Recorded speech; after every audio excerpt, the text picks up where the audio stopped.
రాష్ట్ర ప్రభుత్వం యొక్క వింతలు విపరీతాలు ప్రజలు ముక్కును వేలేసుకొని చూసే విధంగా తయారవుతూ ఉన్నాయి రోజు రోజు కూడా.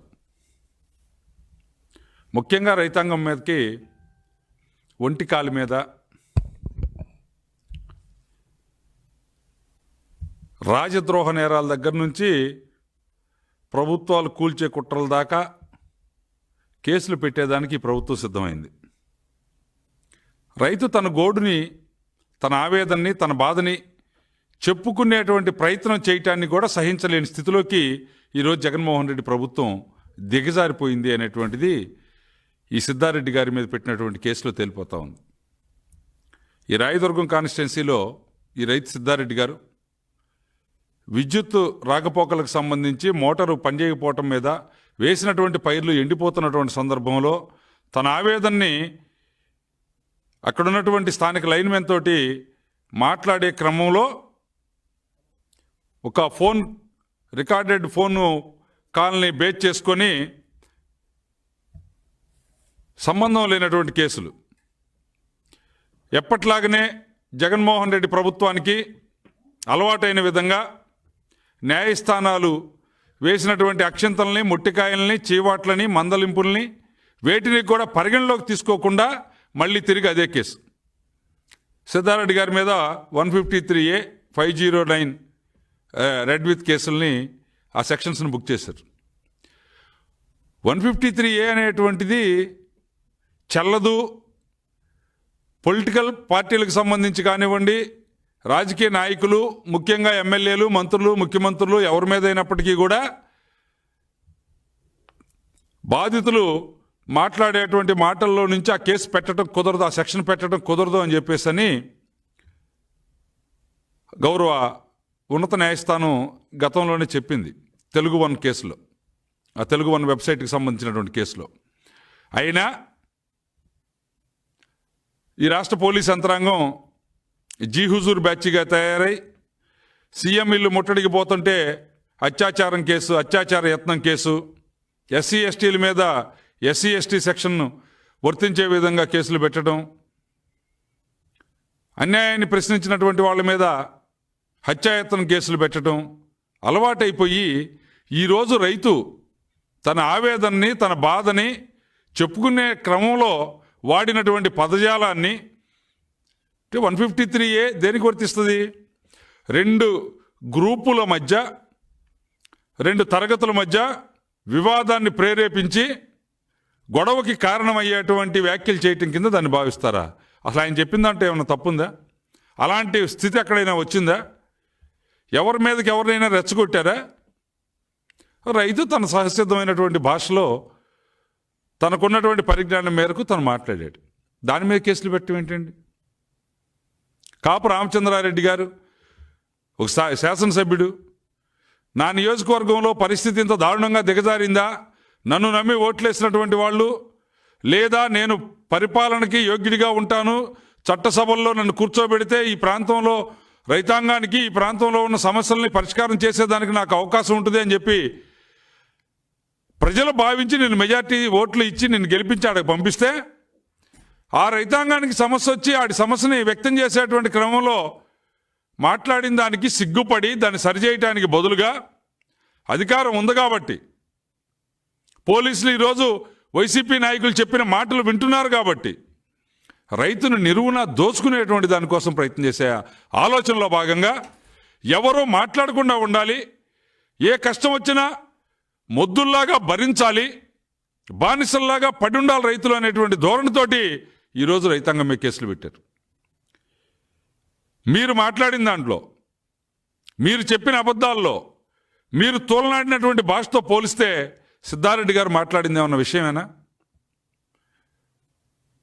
మీ కృష్ణదాసు మంత్రి లంజా కొడుకులు రైతులు అన్నాడు. ఇంకో మంత్రి చీదిరి అప్పలరాజు బూట్లు వేసుకుంటారా, సూట్లు వేసుకుంటారా, మంచి బట్టలు కట్టుకుంటారా రైతులని మాట్లాడాడు. అంటే మీ నాయకులు మాట్లాడుతూ ఉన్నప్పుడు, రైతులను అవమానిస్తున్నప్పుడు ఎక్కడ ఏ సెక్షన్ కింద ఎవరికి కేసు నమోదు కాల పెట్ల ఈరోజు రైతులు తమ బాధను చెప్పుకొని తమ పంట పండించడానికి 10 మందికి ఇంత అన్నం పెట్టేదానికోసం ప్రయత్నం చేస్తూ ఉంటే, దాంట్లో ఆరాటపడతా ఉంటే, పండించినటువంటి పంటల్ని అమ్ముకునే దానికోసం గిట్టుబాటు ధర కోసం మాట్లాడుతూ ఉంటే, పంట నష్టం జరిగినప్పుడు దాని పరిహారం కోసం అడుగుతూ ఉంటే, ఎక్కడ గొంతు ప్రశ్నని ముందుకు తీసుకొని వస్తే ఆ గొంతు నొక్కే ప్రయత్నంలో ఏమేమో కేసులు ఏమేమో సెక్షన్లు పెట్టి ఈరోజు చేయటం అనేటువంటిది వైసీపీ పార్టీ యొక్క పతనానికి పరాకాష్ట. ఇది చివరిలోకి వచ్చారు. రైతాంగంలో మీ పట్ల వ్యతిరేకతని మీరు అర్థం చేసుకోకుండా ఒకళ్ళనో ఆరో కేసులు పెట్టి భయపెట్టడం ద్వారా మిగతా వాళ్ళని నోరు మూసుకుని ఉండేటట్టు చేయాలి అని అనుకుంటే తప్పు. మీరు సమస్య పరిష్కారం చేయండి. ఇవాళ రైల్వే కోడూరులో పప్పాయి పండించినటువంటి రైతులు కరెక్ట్గా 50 రోజుల క్రితం 18,000 ఉంది టన్ను ధర. ఈరోజు అది 13,000కి 12,000కి దిగిపోయింది. దాన్ని ఇంకా కూడా స్థానిక బ్రోకర్లు వ్యాపారులు కలిసి, రాజస్థాన్లో వర్షాలు పడుతున్నాయి, గుజరాత్లో వర్షాలు పడుతున్నాయి, లారీలు దింపుకునేదానికి అవకాశం కుదరటం లేదు కాబట్టి ఈరోజు మార్కెట్ని పగలకోసేస్తామని చెప్పి 50 రోజుల్లో 50% ధరని 18,000 నుంచి 9,000కి తీసుకొచ్చేటువంటి ప్రయత్నం చేస్తూ ఉంటే అక్కడ రైతులు ఆందోళన చెందుతూ ఉన్నారు. దాన్ని వాళ్ళ నిరసనను కూడా తెలియజేసే హక్కు లేకుండా పోలీసులు వాళ్ళ వెంట పడుతూ ఉన్నారు. దొంగచాటుగా వచ్చి నిరసన తెలియజేసుకోవటం. అయ్యా నాకు బాధ వచ్చింది, నాకు కష్టం వచ్చింది అని చెప్పుకునేదాన్ని కూడా చెప్పుకోనీయకుండా దాచిపెట్టేటువంటి ఆలోచన చేస్తూ ఉన్నారు. ఇలా బొప్పాయి రైతులు అడుగుతూ ఉన్నారు, ఈ కాయ 10 దినాలకు మించి చెట్టు ఉంచేస్తే మాగిపోద్ది, పనికిరాదు, దీన్ని కట్ చేయాలి. ప్రభుత్వం ఇక్కడ బాధ్యత వహించి ఒకవేళ నిజంగా ఎక్స్పోర్ట్ చేయడానికి ఈరోజు దాన్ని ఇతర రాష్ట్రాలకు పంపించేదానికి అవకాశం లేకపోతే ప్రభుత్వం బాధ్యత తీసుకొని వాటిని కొనుగోలు చేయాలి, ధరను నిలబెట్టాలని చెప్పేసి రైతులు అడుగుతూ ఉంటే, మీరు రైతు పప్పాయకాయ ఏ విధంగా మాగిపోయి పనికిరాకుండా పోతుందో రైతు సమస్యని తెలియనీయకుండా చేసి దాన్ని మురగబెట్టి ఆ బాధను కూడా తెలియనీయకుండా ఆ కష్టాన్ని కూడా బయటికి ఎవరికి చెప్పుకునేటువంటి అవకాశం లేకుండా మురగబెట్టేటువంటి ఆలోచన. చెట్టున కాయ మురిగిపోతూ ఉంది, మగ్గిపోతూ ఉంది, మాగిపోతూ ఉంది. ఆ కష్టాన్ని బయటికి చెప్పుకోలేక రైతు మాగిపోతూ ఉన్నాడు. ఎక్కడన్నా ఒకళ్ళ ద్వారా బయటపడి తన బాధను వ్యక్తం చేస్తే ఈ విధమైనటువంటి సెక్షన్లు పెట్టి ఈ విధమైనటువంటి అణిచివేతతోటి ఆ గొంతులను బయటకు రాకుండా చేయటం అనేటువంటి చర్య ఏదైతే ఉందో దీన్ని తీవ్రంగా తెలుగు రైతు విభాగం నుంచి తీవ్రంగా ఖండిస్తున్నాం. తక్షణమే పోలీస్ డిపార్ట్మెంట్ కూడా ఆలోచించాలి. ఏదో ఎమ్మెల్యేలు చెబితే, వైసీపీ పార్టీ నాయకులు చెప్తే ఏ కేసు పెట్టమంటే ఆ కేసు, ఏ సెక్షన్ పెట్టమంటే ఆ సెక్షను పెట్టేస్తూ ఉంటే రేపటి రోజు మీరు తలలు దించుకొని సిగ్గుతో నడవాల్సిన పరిస్థితి వచ్చింది సమాజంలోకి. ఇంటి ముట్టడికి అత్యాచారం కేసులు, రేప్ కేసులు, అటెంప్ట్ టు రేప్ కేసులు, ఎస్సీల మీద ఎస్సీ ఎస్టీ కేసులు,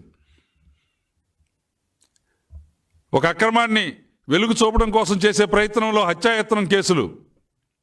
ఈ రైతు తన పొలానికి కరెంట్ రాలేదు, ఈ ప్రభుత్వం వచ్చిన తర్వాత పరిస్థితి బాగాలేదు, ఏదో రెడ్డిని నమ్మి రెడ్లు ఓటేసినందుకు మా రెడ్లని ఉసురు తీస్తున్నాడని చెప్పి మాట్లాడేస్తే ఆయన మీద ఒక 2 కులాల మధ్య 2 గ్రూపుల మధ్య తగాదాన్ని ప్రేరేపించాడు అనేటువంటి సెక్షన్ తోటి, లేకపోతే ఒకరిని హత్య చేస్తానో పొడుస్తానో చంపుతానో కొడతానో బెదిరించాడని రెడ్ విత్ వర్తించేట్టుగా 509 ఈ సెక్షన్స్ పెట్టి కేసులు పెట్టడం అనేటువంటిది మీ డిపార్ట్మెంటు దీని ప్రజలకు సమాధానం చెప్పుకోవాల్సిన రోజు దగ్గరలోనే ఉంది. దయచేసి ఈ ప్రభుత్వానికి ఒకటే హెచ్చరిక, ఇలాంటి పిచ్చి చర్యలు పిచ్చి చేష్టలు మానుకోవాలి. వీటిని మానుకోకపోతే నిర్బంధాలు ఈరోజు ఏదో నువ్వు కొత్తగా పుట్టించి నువ్వు కనుక్కొని నువ్వు తయారు చేసి నువ్వు అమలు జరిపే కాదు, ఏదో కొంతకాలం పాటు వీటికో లైఫ్ ఉంటుంది అనుకోవటానికి. తాతల తరాల నుంచి నాజీ, ఫ్యాసిస్ట్, నియంత సంస్థానాధీశులు, నైజాం, కాసిం రజ్వీ, మీ విజయసాయి రెడ్డి అంటాడు. ఇలాంటి వాళ్ళు అందరూ చాలామంది కూడా ఈ ప్రైవేట్ సైన్యాలతోటి గ్రామాల మీద పడి లూటీలు చేసి, హత్యలు చేసి, అత్యాచారాలు చేసి, చాలా చేసి కనుమరుగై ప్రజలు వెంటబడి తరింతే ఎక్కడ దాక్కోవాలో కూడా తెలియక ఆత్మహత్యలు చేసుకున్నటువంటి చరిత్ర నియంతది. ఒక్కసారి చరిత్ర చదువుకొని, చరిత్ర తెలుసుకొని, బుద్ధి తెచ్చుకొని ఈ దేశానికి అన్నం పెట్టేటువంటి రైతు మీద మీరు ఆలోచించండి. మీరు ముద్ద తినేటప్పుడు మీ కంచంలో ఉన్నటువంటి ఆ కూరగాయ, ఆ పాలు, ఆ పెరుగు, ఆ అన్నం, ఆ నెయ్యి ఎక్కడి నుంచి వచ్చింది? మీకు జ్ఞానం లేకపోతే, బుద్ధి లేకపోతే ఆ కంచంలో అన్నం పెడుతున్న తల్లినో, చెల్లినో, భార్యనో, బిడ్డనో అడగండి, చెప్తారు. ఇవంతా కూడా ఆరుగాలం కష్టించి నెత్తురుని చెమటగా మార్చి పండించినటువంటి రైతు శ్రమ. అలాంటి రైతుని ఇలాంటి సెక్షన్లు పెట్టి, ఇలా భయభ్రాంతులకు గురి చేసి, ఇలా నియంత్రించి వాళ్ళ కష్టాన్ని కూడా బయటికి చెప్పుకునేటువంటి హక్కు లేకుండా చేసేటువంటి ధోరణి వీలైనంత త్వరగా, ఎంత వీలైతే అంత త్వరగా, విత్ ఇన్ అవర్స్ మానుకోవాలి.